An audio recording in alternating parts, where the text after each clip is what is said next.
台南市东区蓝天府元宵点灯祈福大典，自民国88年启办至今，已经有20多档的历史。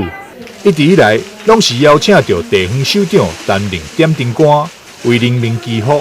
尤其这2档来，世界各地受到肺炎疫情的扰乱，所以今年的点灯祈福大典，更向上苍祈求风调雨顺、国泰民安，疫情赶紧退散。现场每一位参与咱点灯祈福的事先电答里长人员状元，请你先。今仔真欢喜，会当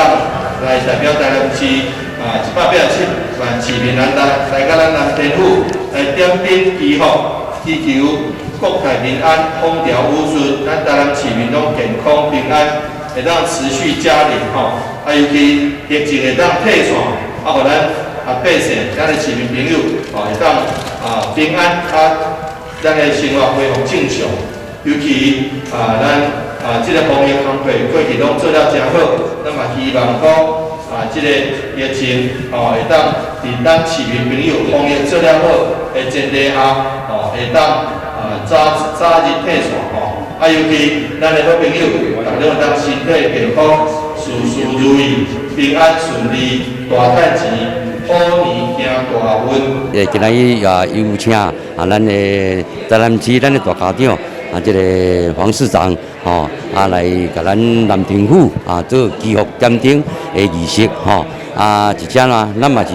向咱全咱大台南区所有咱的市民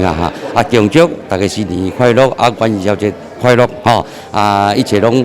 事事顺利，风雨调顺我个丰收疫情会当远离，而且我代表台南市南天府委员会向大家拜一个晚年祝大家今年虎虎生风虎年行大运。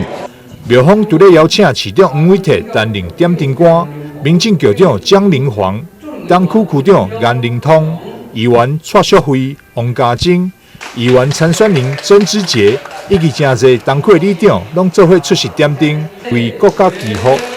台南新闻张秀伟采访报道。